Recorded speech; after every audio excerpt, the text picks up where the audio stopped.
most about rivers is you can't step in the same river twice. The water's always changing, always flowing.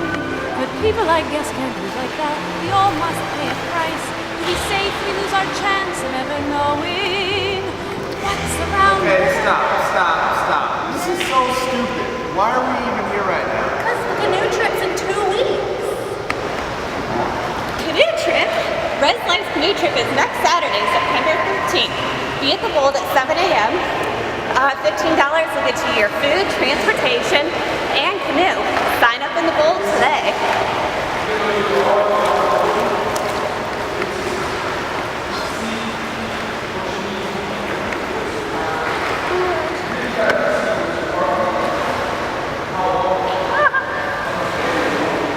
Dawn.